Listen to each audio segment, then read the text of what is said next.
జై శ్రీరామ్. శ్రీమాత్రే నమః. శ్రీ గురుభ్యో నమః. 2025 సంవత్సరం జూలై నెల 13వ తారీఖు నుంచి 2025 సంవత్సరం జూలై నెల 19వ తారీఖు వరకు కూడా ఈ వారం యొక్క వార ఫలితాలు ద్వాదశ రాశుల వాళ్ళకి ఏ విధంగా ఉండబోతున్నాయి, ఈ విషయాలు మనం చూద్దాము. అయితే ఈ విషయాలు తెలుసుకోవడానికి ముందుగా గోచార గ్రహ గమనాలు ఒక్కసారి పరిశీలిద్దాం.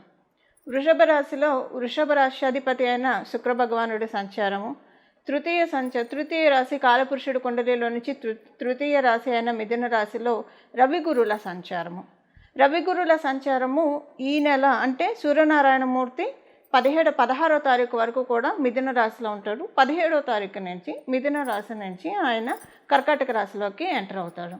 అలాగే కర్కాటక రాశిలో బుధ భగవానుడు సంచారము, బుధ భగవానుడు 19వ తారీఖు వక్రగతిలోకి వెళ్తున్నాడు. సింహరాశిలో మంగళ కేతు సంచారము, కుంభరాశిలో రాహు భగవానుడి సంచారము, ఆఖరిదైన మీనరాశిలో శనీశ్వరుడి సంచారము.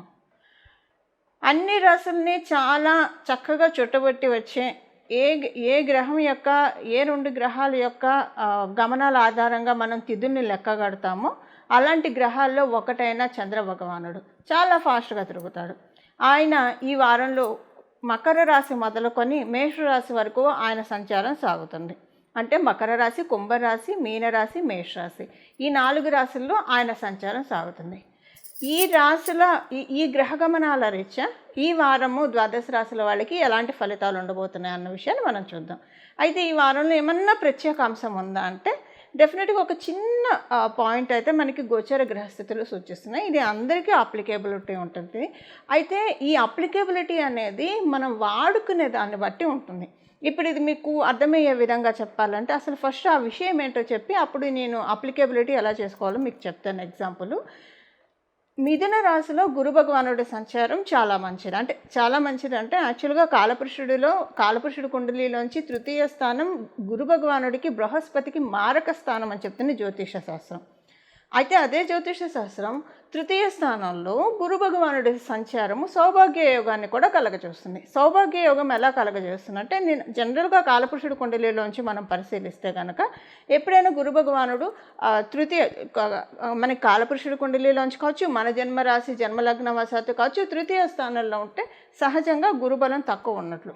కానీ ఇక్కడ ఆయన తత్వమే ఒక చెరుకు గడ. గురు భగవానుడు అంటేనే ఒక చెరుకు గడ. మనం ఎంత పీల్చి పిప్పి చేసినా స్వీటే ఇస్తాడు కానీ బెటర్ ఇవ్వడు. అయితే ఆయన ఒకవేళ శుభత్వాన్ని ఇవ్వలేకపోతే అశుభత్వాన్ని అయితే ఆయన ఇవ్వడు, కొంతవరకు కట్టడి చేస్తాడు. ఇంకా మరీ బాగోకపోతే మనం చెప్పలేం, కొన్ని కండిషన్స్ ఉంటాయి దేనికైనా. ఆయన గురు భగవానుడు తృతీయ స్థానంలో ఉంటే సహజంగా ఆయనకి 3 దృష్టిలు ఉంటాయి. పంచమ దృష్టి, సప్తమ దృష్టి, నవమ దృష్టి. సప్తమ దృష్టి ప్రతి గ్రహానికి ఉంటుంది. అయితే కొన్ని గ్రహాలకి ప్రత్యేక దృష్టిలు ఉంటాయి. అందులో ఒకటి ఏంటంటే గురు భగవానుడికి 5వ స్థానము, 9వ స్థానం ఇది ఆయన ప్రత్యేక దృష్టి. సప్తమ స్థానం ప్రతి గ్రహానికి ఉంటుంది. అయితే అలాగే మంగళకి 4వ స్థానము, 8వ స్థానము ఈ 2 ఆయన ప్రత్యేక దృష్టిలు. దాంతోపాటు మనం ఇది చూసుకుంటే శనీశ్వరుని చూసుకుంటే తృతీయ స్థానం, 10వ స్థానం ఈ 3 గ్రహాలకి ప్రత్యేక దృష్టిలో ఉంటాయి. అలాగే రాహు భగవానుడు కూడా పంచమ దృష్టి, నవమ దృష్టితోటి చూస్తాడు. అయితే ఇప్పుడు మనం చూడాల్సిన అంశం ఏంటంటే గురు భగవానుడి వరకు మనం తీసుకుంటే ఈ వారం మనకి అది ఈ సంవత్సరం అంతా అప్లికేబిలిటీ ఉంటుంది. సో ఈ సౌభాగ్య యోగం ఏంటంటే ఆయన పంచమ దృష్టితోటి సప్తమ స్థానాన్ని చూడడం, అలాగే సప్తమ దృష్టితోటి నవమ స్థానాన్ని చూడడం, నవమ దృష్టితోటి లాభస్థానాన్ని చూస్తున్నాడు. ఇది కాలపురుషుడు కుండలిలో నుంచి బచక్రంలోంచి జరుగుతుంది. అయితే ఇది మళ్ళీ వేరే రాశుల వాళ్ళకి, లగ్నాల వాళ్ళకి వేరేగా ఇది అప్లికేబిలిటీ ఉంటుంది. అయితే ఈ వారం ఏంటంటే రవితోటి కూడా కూడి ఒక 2-3 రోజులు ప్రయాణం చేయడం అనేది కొంత విశేషాంశం అని చెప్పచ్చు. ఈ వారంలో ఇంకొక విశేషాంశం, అత్యుత్తమైన విశేషాంశం ఏంటంటే ఈ వారంలోనే మనకి దక్షిణాయన పుణ్యకాలం కూడా ప్రారంభమవుతుంది. ఈ నెల ఎప్పుడైతే కర్కాటక రాశిలోకి సూర్యనారాయణమూర్తి సంచారం జరుగుతుందో అక్కడి నుంచి ఉత్తరాయణ పుణ్యకాలం ముగిసిపోతుంది. దక్షిణాయన పుణ్యకాలం మనకి స్టార్ట్ అవుతుంది. ఈ దక్షిణాయన పుణ్యకాలం ఉపాసనా బలం పెంచుకోవడానికి చాలా ఉత్తమమైన సమయము. సూర్యనారాయణమూర్తి భూమి నుంచి అంతకంతకి దూరంగా జరిగిపోయే సమయము. అందుకే ఉష్ణోగ్రతలు పడిపోయి చలి పెరుగుతూ ఉంటుంది. ఇది అలాంటి శుభ సమయము. అంటే దక్షిణాయన పుణ్యకాలం ఉపాసనకి చాలా అంటే చాలా మంచి సమయం. 2 అసలు సర్వకాల సర్వావస్థలు ఉపాసనకి మంచి సమయాలే. ఈ దక్షిణాయన ఇంకొంచెం ఎక్కువగా చెప్తారు, ఎందుకంటే ఉపాసన ఎక్కువగా చేయాలి ఈ సమయంలో. ఇవి ఈ వారంలో ఉన్న గోచార గ్రహస్థితులు. ఇప్పుడు మనం ద్వాదశ రాశుల వాళ్ళకి ఎలాంటి ఫలితాలని గోచార గ్రహస్థితులు అందజేయబోతున్నాయి అన్న విషయాన్ని ఇప్పుడు మనం విడివిడిగా ప్రతి రాశికి పరిశీలిద్దాం. మీనరాశిలో పుట్టిన వాళ్ళకి ఈ వారం మీకు తృతీయ స్థానంలో శుక్రాచార్యుల వారి సంచారం, తృతీయాధిపతి తృతీయ స్థానంలో సంచారము చాలా మంచిది. మీకేంటంటే ఏదన్నా మీకు అంటే మాట వల్ల కావచ్చు, కమ్యూనికేషన్స్ విషయాల్లో కావచ్చు, ఏదన్నా మీకు ఇబ్బందులు ఉంటే అవన్నీ కూడా రిజాల్వ్ అవుతాయి. అలాగే డబ్బు విషయంలో ఏదైనా ఒకళ్ళు మాట చెప్తే ఈ పని అయిపోతుంది, డబ్బులు రిలీజ్ అవుతాయి, మాట సాయం చేస్తే బాగుంటుంది. లేదా మాట సాయం కాకపోయినా ఏమన్నా డబ్బులు మీకు రావాల్సి ఉంటాయి, మీరు ఊరికే తిరుగుతూ ఉన్నారు రావట్లేదు, అవన్నీ మీకు రిలీజ్ అవుతాయి. అంటే కమ్యూనికేషన్స్ వైజ్లో ఒకవేళ మీరు ఇబ్బంది పడుతూ ఉంటే ఇప్పుడు ఈ కమ్యూనికేటివ్ విషయాల్లో ఉన్న ఇబ్బంది అంతా తొలగిపోతుంది, మీకు తొలగిపోయి మానసిక ప్రశాంతత ఊరట లభిస్తుంది. సెకండ్ థింగ్ ఏంటంటే ఒకవేళ మీకు కమ్యూనికేషన్లో మాకు ఎలాంటి ఇబ్బంది లేదు, మాకు హాయిగా ఉంది, నోరు మంచిదైతే ఊరు మంచిది అవుతుంది, అందరూ శ్రేయోభిలాషులే, పోనీ కనీసం శ్రేయోభిలాషులు కాకపోయినా కూడా ప్రమాదకారులు అయితే కాదు అనుకునే కోవలో మీరు ఉంటే, మీకు ఏమైనా ఫైనాన్షియల్గా మీరు ఏమన్నా ప్రయత్నిస్తూ అవి అవ్వకపోయి ఉంటే, అవి ఇప్పుడు అంటే ఫైనాన్షియల్గా ఇబ్బందిగా ఉంది, ఇది వస్తే బాగుండు అలా అనుకునేవి ఉంటాయి కదా లైఫ్లో సహజంగా, అలాంటివన్నీ ముందుకు వెళ్తాయి. మేము మానసికంగా బాగున్నాం, ఫైనాన్షియల్గా అయితే సూపర్ స్ట్రాంగ్, అసలు మాకు వచ్చిన ఇబ్బందే లేదు అన్న జాతకులు కనుక మీరైతే ఈ వారం అమ్మవారి ఆశీస్సులు మీకు చాలా చక్కగా ఉన్నాయి. అమ్మవారి ఆశీస్సుల్ని మీరు లిటరల్గా ఎక్స్పీరియన్స్ అవుతారు. కొన్ని వాస్తవాల్ని తెలుసుకుంటారు మీరు.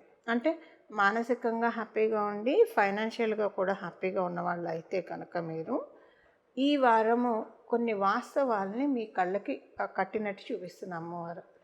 వాస్తవాలని కళ్ళకి కట్టినట్టు చూపించడం అంటే మీరు అంటే ఏ విషయంలో అయితే మీకు తెలియక మీరు చేసే పనుల వల్ల మీరు ఇబ్బంది పడుతూ ఉంటారో అలాంటివి చెయ్యకుండా, మీరు ఇబ్బందులు పడకుండా అమ్మవారు మిమ్మల్ని దీవిస్తుంది, అదొకటి.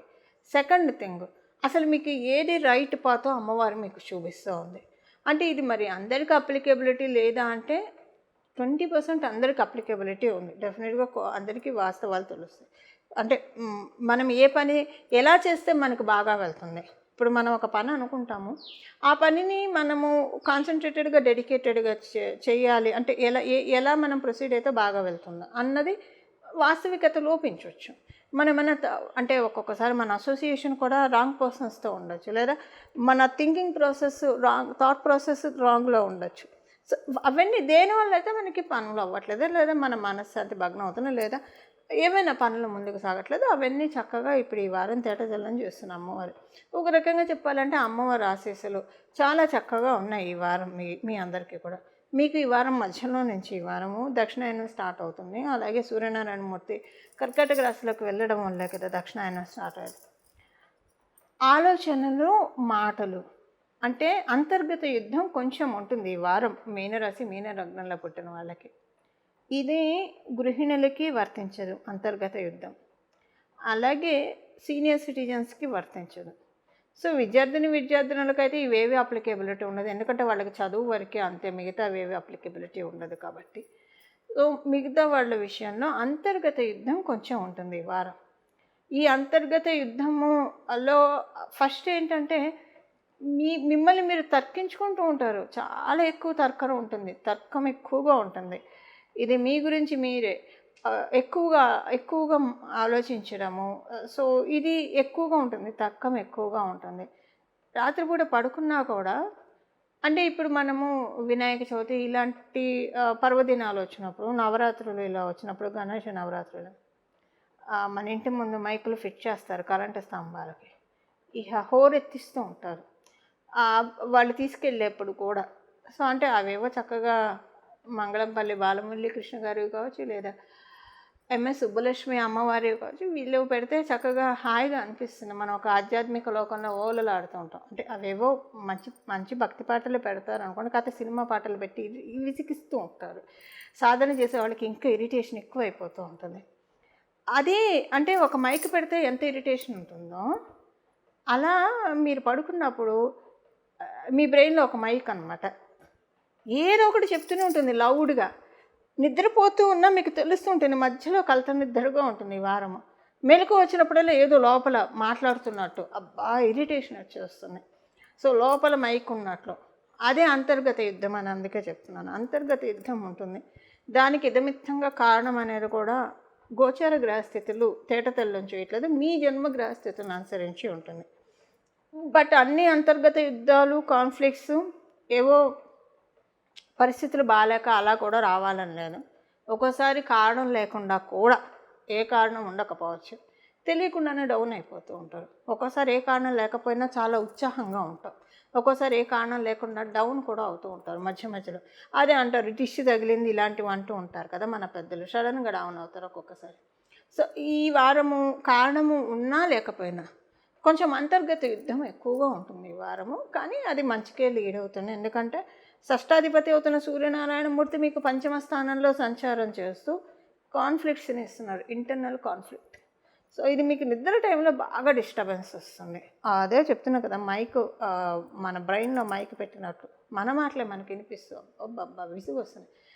నన్ను పడుకొని వెళ్ళవే అన్నా కూడా అవి వెళ్ళవు, అలాగా మాట్లాడుతూనే ఉంటాయి. మనమే మాట్లాడుకుంటాం, మన లోపల ఎవరు మాట్లాడరు. సో ఇది మనకి ఇరిటేషన్ వచ్చే విధంగా కొంత ఇది ఉంటుంది. దీన్ని మీరు కట్ డౌన్ చేసుకోవడానికి సూర్య ఉపాసన చేయండి, సూర్యాష్టకం చదువుకోండి. ఇది స్పెషల్గా మీరు చేయాల్సింది. లేదా ఆదిత్య హృదయం సూర్యాష్టకం, మీకు సూర్యుడికి సంబంధించిన ఏమన్నా స్పెషల్ ఉపాసనలు మీరు చేస్తూ ఉంటే అవైనా చేయొచ్చు. లేదా నమస్కార ప్రియుడు భాస్కరుడు, ప్రతిరోజు నమస్కారం చేయడానికి ప్రయత్నించండి. ఆయన యొక్క అనుగ్రహాన్ని పొందండి. అప్పుడు మీకు ఈ ప్రాబ్లం ఉండదు. ఇదొకటి కొంచెం ఇబ్బంది కలిగే అంశము మీనరాశి మీన లగ్నంలో పుట్టిన వాళ్ళకి ఈ వారం మటుకు ఉంది. మిగతాదంతా కూడా బాగా ఉంది. ఫైనాన్షియల్గా వచ్చిన ఇబ్బంది ఏం లేదు, పురోభివృద్ధికి వచ్చిన ఇబ్బంది ఏం లేదు. విద్యార్థినులకి చాలా చక్కటి శుభ సమయం. గృహిణులకి ఇంటర్నల్ కాన్ఫ్లిక్ట్స్ ఇవి మీకు పెద్దగా అప్లికేబిలిటీ ఉండదు. గృహిణులకి, సీనియర్ సిటిజన్స్కి, కేవలంగా వృత్తి వ్యాపారాల్లో ఉన్న వాళ్ళకి మాత్రం. ఎందుకంటే సూర్యనారాయణమూర్తి ఆయన మేషరాశిలో బాగా ఎగ్జాల్టేషన్లో ఉంటాడు. అది మనము సింహరాశి నుంచి చూసుకుంటే నవమ స్థానం అవుతుంది. ఈ నవమ స్థానంలో ఆయన ఎగ్జాల్టేషన్ అనేది, నవమ స్థానం అనేది ధర్మస్థానము. సో మనం చేసే వృత్తి వ్యాపారాన్ని సూచిస్తుంది. సో అందువల్ల కొంత వృత్తి వ్యాపారాల్లో ఉన్న వాళ్ళకి ఇంటర్నల్ కాన్ఫ్లిక్ట్స్ కొంత ఉంటుంది. బట్ ఏది జరిగినా మన మంచికే.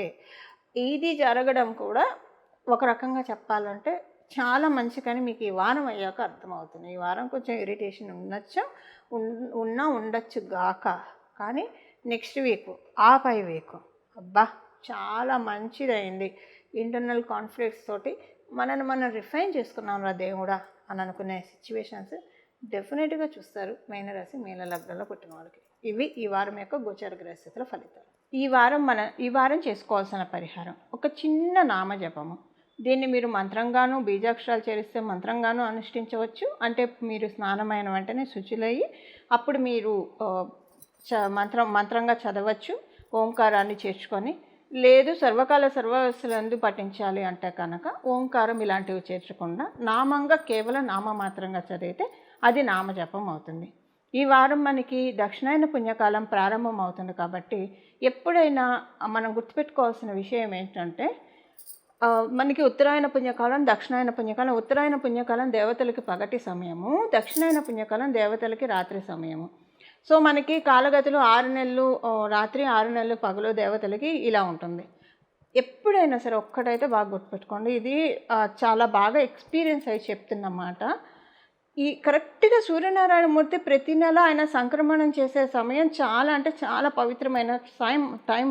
ఆ రోజు వరకు అయితే చాలా పవిత్రమైన సమయం. ఆయన ఒక రాశి నుంచి ఇంకో రాశికి మారేప్పుడు కొన్ని గ్రహాలకి బృహస్పతి మారితే పుష్కరాలు వస్తాయి. అలాగే సూర్యనారాయణమూర్తి ఒక రాశి నుంచి ఒక రాశికి మారుతున్న ఆ ఒక్కరోజు ఏదైతే ఉంటుందో ఆ సంక్రమణ సమయం అనేది చాలా పవిత్రమైన సమయము. అన్ని రాశుల్లోకి మారినప్పుడు పవిత్రమైన సమయము. ఆయన ప్రత్యేకించి కర్కాటక రాశి అలాగే మకర రాశిలోకి ఆయన ఎంటర్ అయ్యేప్పుడు చాలా అంటే చాలా పవిత్రమైన రోజులు. ఎందుకంటే కర్కాటక రాశిలోకి ఆయన ఎంటర్ అయినప్పుడు దక్షిణాయన పుణ్యకాలం ప్రారంభమవుతుంది. అలాగే మకర రాశిలోకి ఆయన వచ్చినప్పుడు ఉత్తరాయణ పుణ్యకాలం మకర సంక్రాంతితోటి మనకి ప్రారంభమవుతుంది. ఇదంతా ఎందుకు చెప్తున్నానంటే ఇలాంటి పుణ్యకాలాలు మనకి ఈ 6 నెలలు బాగుండాలంటే కరెక్ట్గా ఇలాంటి రోజుల్లో బాగా పట్టుకోవాలన్నమాట. ఇలాంటి రోజుల్లో బాగా పట్టుకుంటే మనకి చాలా మంచి ఫలితాలు వస్తాయి. ఇది నేను ప్రత్యక్షంగా అనుభవించి చెప్తున్నానండి. మనకి సత్యనారాయణ స్వామి వ్రతకథలో కూడా ఉంటుంది. రవి సంక్రమణ రోజు దినాలలో, అలాగే ఏకాదశి రోజు, పౌర్ణమి రోజు ఇలాగా మనం సత్యదేవుని వ్రతకథ చేసుకుంటే చాలా మంచిదని. ఈరోజు కుదిరితే సత్యనారాయణ స్వామి వ్రతం చేసుకోవడానికి ప్రయత్నించండి. ఒకవేళ కుదరకపోతే మీ ఇంటి దగ్గర సత్యదేవుని ఆలయాలు ఏమైనా ఉంటే వాటిని వెళ్ళి దర్శించుకురావడానికి ప్రయత్నించండి. అది కుదరలేదు, ఎవరికైనా కొంత అన్నదానం చేయడానికి ప్రయత్నించండి. అది కూడా కుదరలేదు, ఇప్పుడు నేను చెప్పబోయే నామాన్ని ఈ రోజంతా కూడా ఈ వారం అంతా జపించుకోండి. ఈ రోజంతా జపించుకోవడానికి ప్రయత్నించండి. కర్కాటక రాశిలో సూర్యనారాయణమూర్తి సంచారం, కర్కాటక రాష్ట్రాధిపతి చంద్రుడు, అలాగే అందులో సూర్యనారాయణమూర్తి సంచారము. తిథులు మనకి ఈ 2 గ్రహాల వల్లే మనకి తిథులు ఏర్పడతాయి. సో మనకి 6 నెలలు కూడా సక్రమంగా సాగాలంటే ఇప్పుడు మనం తెలుసుకోబోయే ఈ నామాన్ని జపించుకుంటే అసలు ఇది అత్యంత మహిమాన్వితమైన నామము. ఈ నామం తలుచుకోవడం చేతి మనకి మానసిక సంతృష్టి వస్తుంది. ఇప్పుడు మనం చాలామందిని చూస్తూ ఉంటే మానసికంగా బాగా నలిగిపోతూ ఉంటారు. మానసిక ఒత్తిడి టాకిల్ చేయడం అనేది చాలా కష్టం. ఒక్కోసారి శారీరకంగా వచ్చినా భరించగలుగుతారు, కానివ్వండి మానసికంగా ఒక్కొక్కసారి వచ్చే ఒత్తిడి ఉంటుంది చూశారు. శారీరకంగా అయితే కనీసం బయటికి కనిపిస్తుంది, మానసికంగా నలిగే ఒత్తిడి మటుకు అంతా ఎంత కాదు, ఎవరికి కనిపించదు, ఎంత నలిగిపోతారు, చిత్రహింసలకు గురవుతారు. ఇలా గురవ్వకుండా ఉండడానికి ఈరోజు మనం చేసుకోవాల్సిన నామం, మనం ఈ రోజంతా చేసుకోవాల్సిన నామము మనం ఒకసారి చూద్దాము. అలాగే ఈ వారమంతా కూడా చేస్తే మంచిది. ఆ నామం వచ్చేసేసి పరమశివుడికి సంబంధించిన నామం. చంద్రశేఖర పాహిమాం చంద్రశేఖర రక్షమాం, చంద్రశేఖర పాహిమాం చంద్రశేఖర రక్షమాం, చంద్రశేఖర పాహిమాం చంద్రశేఖర రక్షమాం. ఈ నామాన్ని జపించుకోండి. అంటే ఇంకా నేను మంత్ర రూపంలో ఇవ్వట్లేదు, నామరూపంలోనే ఇస్తున్నాను. మీరు స్నానం చేసాక కూడా నామరూపంలో అయితే జపించుకోవచ్చు. సర్వకాల సర్వావస్థలందు నామ జపానికి ఎలాంటి తప్పు లేదు కాబట్టి, ఎలాంటి నియమాలు కూడా లేదు కాబట్టి ఫస్ట్ మంత్రం అనుకున్నా కానీ ఈ నామం అయితే చాలా బాగా ఉంటుంది. ఎందుకంటే సూర్యనారాయణమూర్తి కర్కాటక రాశిలో సంచారం అనేది ఇక్కడ మనం చంద్రశేఖరుని స్మరించుకోవడం వల్ల పౌర్ణమి యోగం అని అంటాం దీన్ని. ఎలా పౌర్ణమి యోగము? ఎప్పుడైనా సూర్యనారాయణమూర్తి నుంచి మొత్తం శక్తిని కాంతిని చంద్రుడు గ్రహించి చక్కగా జాబిలి మనకి పిండి వెన్నెల్ని కురిపిస్తున్న శరత్కాలంలో అలాంటి పిండి వెన్నెలని అంటే మానసిక ప్రశాంతతని మనం తీసుకోవాలంటే పరమశివుడి తలపైన ఉన్న చంద్రశేఖరం, మనం చంద్రుడిని ధరించాడు కాబట్టి చంద్రశేఖరుడు అని చెప్తాం. ఈ నామంతో కనుక స్వామివారిని ధ్యానిస్తే మనసుకి ఎంత ప్రశాంతత ఉంటుందంటే ఇది మాటల్లో చెప్పలేమండి. ఎవరికి వారు అనుభవించి తీరాలి. ఒక్కసారి మానసిక ప్రశాంతత ఎలా ఉంటుంది అనేది ఒక్కసారి ఎక్స్పీరియన్స్ అవ్వండి. తర్వాత ఈ నామాన్ని మీరు వదలమన్నా వదలరు, అంత అద్భుతంగా పనిచేస్తుంది. ది బెస్ట్ మెడిసిన్ ఈ నామం అని చెప్పడంలో ఎలాంటి సందేహం లేదు. భగవంతుడి మీద పూనికతోటి, భగవంతుడి మీద నమ్మకంతో ఈ నామాన్ని మనమందరం జపించి మనకున్న అంటే భగవంతుడి నామాన్ని జపించడం వల్ల ఆయనకి మనం చేసే ఫేవర్ అంటూ ఏమీ ఉండదు. మనల్ని మనం ఉద్ధరించుకోవడానికే భగవంతుడిని పూజించేది, ప్రార్థించేది దేనికైనా సరే. సో ఈ నామాన్ని పట్టుకొని చక్కగా ఉన్నాం. దక్షిణాయన పుణ్యకాలం కావచ్చు, ఉత్తరాయణ పుణ్యకాలం కావచ్చు, ఆత్మీయ బంధువులారా ఈ రోజులను మటుకు అస్సలు విడిచిపెట్టకండి. మనకున్న ఈ 6 నెలలు బాగా ఉండాలంటే ఈ 2 రోజులు అంటే విడిగా కూడా మనం చేసుకోవాలి. ప్రత్యేకించి ఈ 2 రోజులు ఇప్పుడు మీరు మీ పుట్టినరోజు, మీ పెళ్లి రోజు వస్తే ఎంత స్పెషల్గా సెలబ్రేట్ చేసుకుంటారు. అలా భగవంతుడు పుట్టినరోజులాగా భావించి స్పెషల్గా ఇంటికి మామిడి తోరణాలు కట్టడం, గడపలకి పసుపు రాయడము, ప్రత్యేకమైన ఆరాధనలు చేయడము ఇంట్లో ఇలాంటివి. లేదా రోజంతా కూడా వీలైనంత వరకు ఈ సోషల్ బజ్కి దూరంగా, అన్నిటికీ దూరంగా, అంటే ఒక రకంగా చెప్పాలంటే ఈ ఒక్కరోజు వరకన్నా కనీసం ఇహానికి దూరంగా పరానికి దగ్గరగా ఉండడానికి ప్రయత్నించండి. పరానికి దగ్గరగా ఉండాలంటే పరదేవతను పట్టుకోవాలి. అమ్మవారు కావచ్చు, అయ్యవారు కావచ్చు, మీ ఇష్టం ఎవరినైనా పట్టుకోండి. ఈ నామాన్ని కనుక ఈ రోజంతా జపించడం వల్ల, ఇది నేను ప్రత్యేకించి అనుభవించి చెప్తున్నాను, దక్షిణాయనం ఉత్తరాయణం ఈ 2 కాలాల్లో మనం పట్టుకుంటే కనుక అసలు 6 నెలలు కూడా చాలా చక్కగా వెళ్తాయి.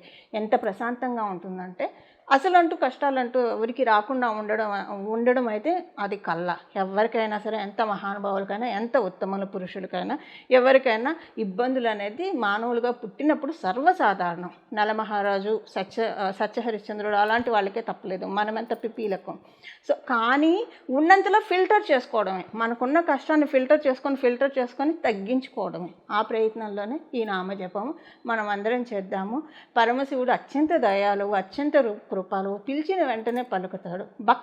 భక్తి అనే పుష్పాన్ని సమర్పించి ఈ నామాన్ని జపించి మనం అందరం కూడా ముక్తి పొందడానికి ప్రయత్నిద్దాం. మంగళం. నమో భగవతే వాసుదేవాయ.